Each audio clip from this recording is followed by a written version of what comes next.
Es ist der 31. Dezember, Weihnachten und TubeCon ist vorbei und das heisst, es gibt einen Jahresrückblick. Intro. In diesem Jahresrückblick möchte ich ein bisschen auf das zurückschauen, was ich mit meinem Kanal im letzten Jahr gemacht habe.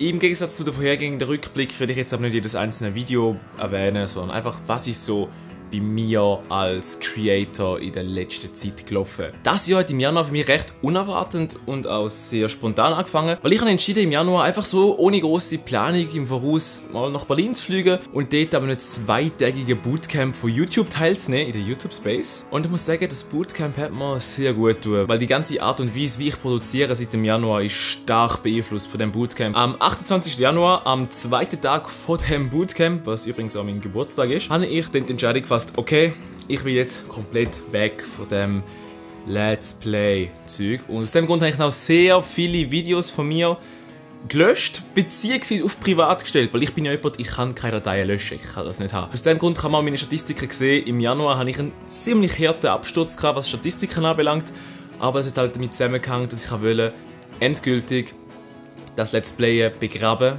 und anfangen, andere Videos zu machen. Im Februar bin ich halt in einem richtigen Höhe gewesen, weil ich halt sehr viele coole Leute kennengelernt habe in Berlin. Und das hat mich dann halt dazu bewogen, den YouTube Creators Exchange ins Leben zu rufen. Das war eine Veranstaltung in der Schweiz, die regelmäßig abgelaufen ist, wo sich YouTuber aus der ganzen Schweiz getroffen haben, miteinander geredet haben, einen kurzen Vortrag gemacht haben, wo sie etwas diskutiert haben, ein technisches Thema. Und im Anschluss ist man dann 3 Stunden ein Bierchen trinken oder meinetwegen auch Schokimilch. Ebenfalls im Februar habe ich noch die Entscheidung gefasst, dass ich das ganze YouTube, Video Creating, einfach das ganze Videozeug nicht einfach nur als Hobby machen will, sondern das Ganze zu meinem Beruf machen will. Und aus dem Grund habe ich mich dann mal im Februar für eine Fachausbildung beworben bei einer Schule, wo aber pro Jahr nur 12 Leute ausbildet, und zwar nur die Besten von den Bewerbenden. Und ich dachte, hey komm, ich bewerbe mich mal und vielleicht nehmen sie mich ja auch an.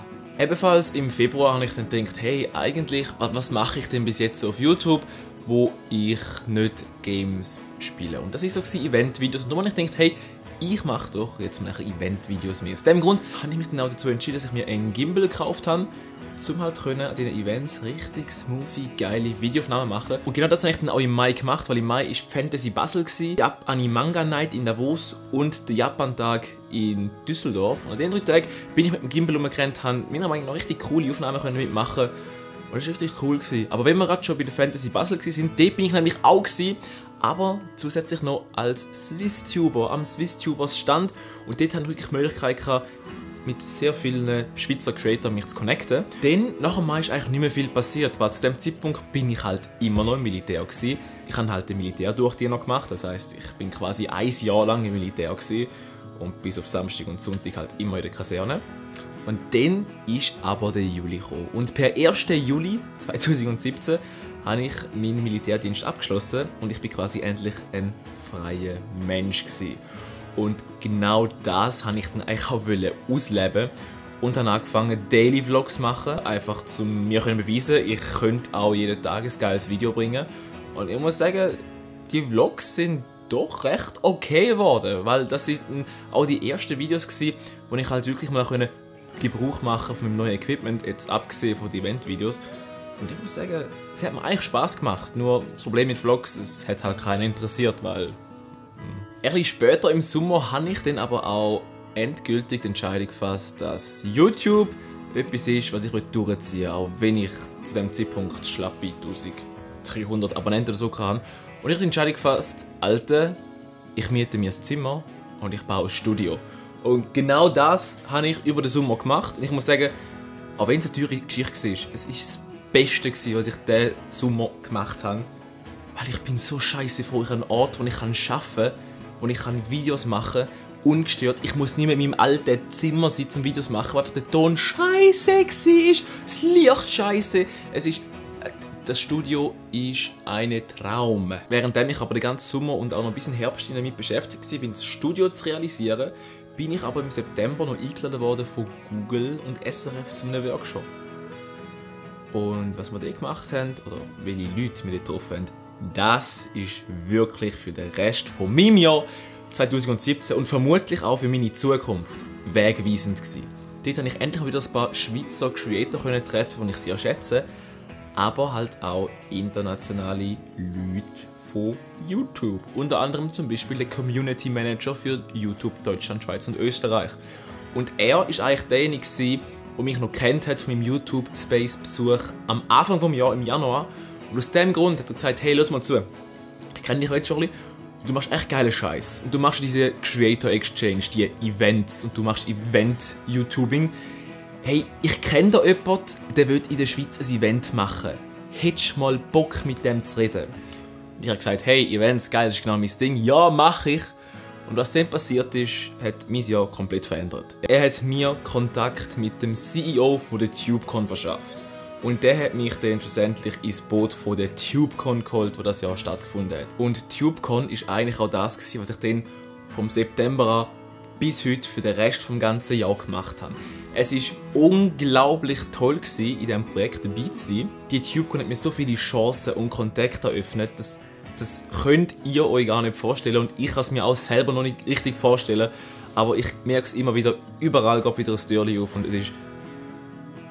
es ist ein richtig geiler Glückstreffer gewesen, dass ich am Anfang des Jahres so naiv war und einfach mal spontan auf Berlin geflogen bin. Es ist eigentlich, wenn man darüber nachdenkt, genial. Und über die TubeCon würde ich jetzt eigentlich gar nicht zu viele Wörter verlieren, weil die ist vor ein paar Tagen, das ist inzwischen vorbei.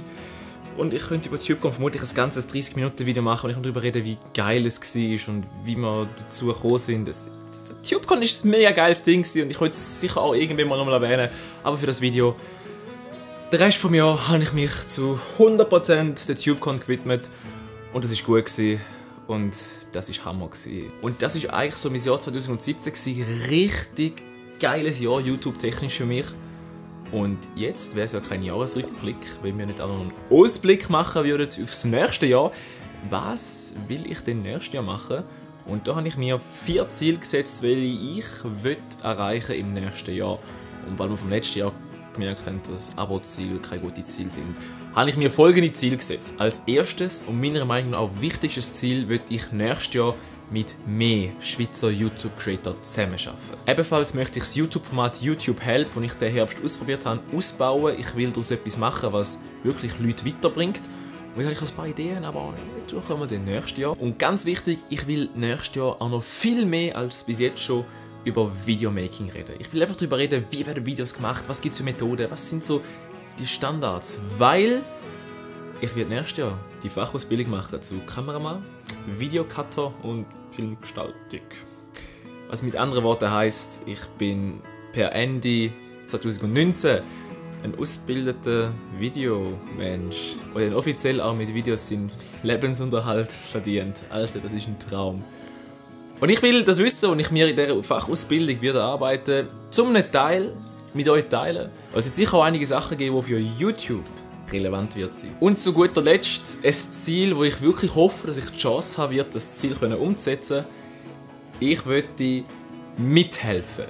TubeCon 2018 am 15. Dezember im Hallenstadion in Zürich besser zu machen, als wir das im Moment uns vorstellen könnten. Also liebes TubeCon-Team, wenn ihr das Video seht, nehmt mich auch bitte nächstes Jahr wieder mit, das wäre so toll.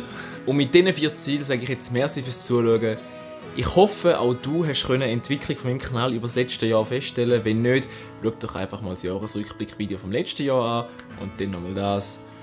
Und in dem Sinn, danke fürs Zuschauen. Jetzt kommt die Endcard und wir sehen uns im neuen Jahr. Einen guten Rutsch ins neue Jahr. Tschüss.